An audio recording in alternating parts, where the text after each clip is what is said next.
Speaker. My question is to the Minister of ACC and asks, does he agree with strategic priorities of ACC, which include ensuring New Zealanders have confidence in ACC? Honourable Dr. Nick Speaker, Smith. absolutely. Lynne Pillay. Supplementary. Thank you, Mr. Speaker.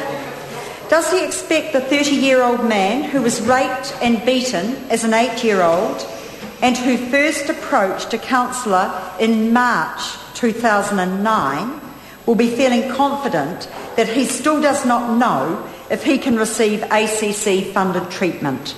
Honourable Dr. Nick Smith. Mr. Speaker, on the individual case, I'm not able to give the member a response, but I would note that I am loath to interfere in clinical decisions around those that are eligible for counselling under the ACC law.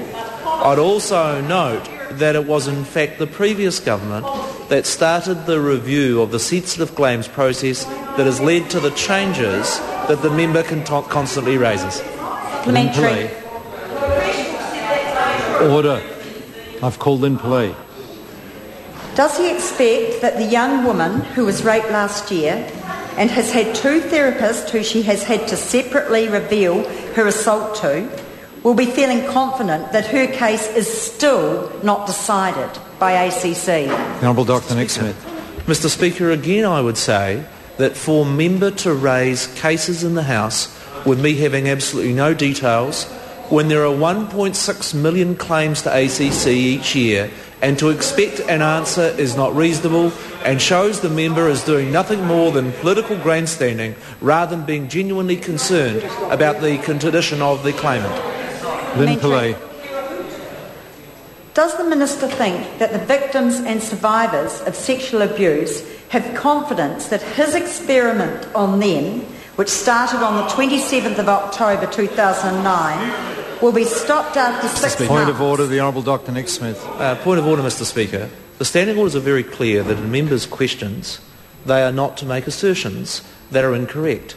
To assert that I am experimenting with women that have sensitive claims or claimants around sexual abuse, I think is offensive and is not required in the question that the member is seeking information on. Point of order. No, order.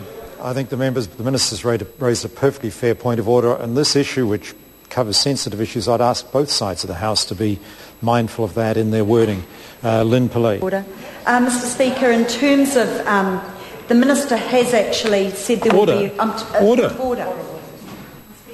Order, Mr. Speaker. Well, the member had not been acknowledged for a point of order. I'd called her for a supplementary question. If he's calling a point of order, I'll hear a point of order. Thank you, Mr. Speaker.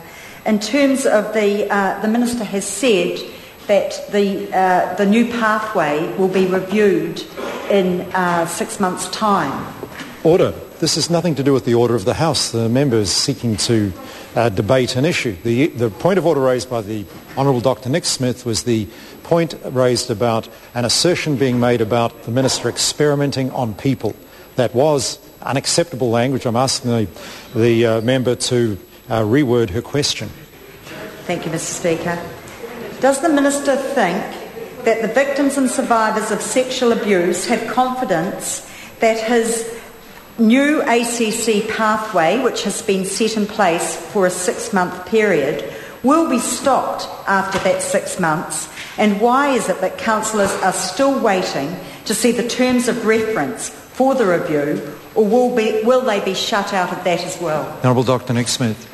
The first thing I want to make plain to the House is that the decisions about sensitive claims have not been made by me as Minister or by the Cabinet or the Government, but made by highly qualified clinical specialists who in areas such as this, I think, should make the decision. Now, it is true that there has been concern raised by some councillors about the new pathways, and as a consequence of that, I have said that there will be an independent clinical review of ACC's processes for dealing with sensitive claims.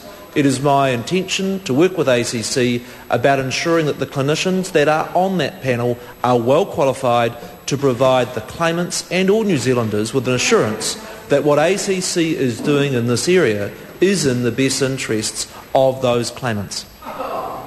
Lynne Pillay. How many psychotherapists and counsellors, victims and survivors of sexual abuse, have been interviewed with respect to the 6-month review of the new ACC pathway, or is it simply a paper-based sham? The Honourable Dr Nick Smith. Mr Speaker, the policy was introduced in November. By my basic calculations, that means that the 6-month review would occur in April. The terms of reference and the review panel has not yet been determined, but I'd be happy to consult with members of the opposition about both the terms of reference and about the personnel of that, because I think all members of this House would want to know that sensitive claimants are getting the appropriate care from ACC. That brings to a close questions. Point of order, the Honourable Darren Hughes. Mr Speaker, I know that points of order are meant to be taken at the time in which an event has happened, but I've only just been brought to the attention of this. During question number 10, the Minister of Women's Affairs made reference to the fact that she or the government had not instructed a cover-up like Labor had done. And so I think obviously we take deep exception to the idea that our party or any party in government orders a cover-up. And if we're going to be able to question this minister and put down proper questions, we don't want to have these kind of replies. Order. So it's an integrity question. Order. I hear the point made. I must confess I did not hear that in the minister's answer. The only thing I can do since the concern has been raised is ask the minister, did she actually say that? Mr. Speaker, I would withdraw the statement. Well, if the minister accused the other side of a cover-up, I think she probably should withdraw and apologise for that. I ask the Honourable Pansy Wong to do so. Mr. Speaker, I'm happy to do that, but Mr. Order. Speaker... No. The member will resume her seat. Order. Apologise. Order. And... The member is compiling sin on sin here, because when I ask a member to stand, withdraw and apologise, they do just that and nothing else. And I'm deadly serious about it. I will now ask the Honourable Pansy Wong to stand, withdraw and apologise. I withdraw and apologise. Point of order, Point Mr. of order, Speaker. the Honourable Pansy Wong. Mr. Speaker, let's have one standard for all. When all those members call out... Order. Call out about me making things up. The member is very lucky I'm choosing to ignore that. The House, that brings to a conclusion questions for oral answer, and I call on Government Order of the Day number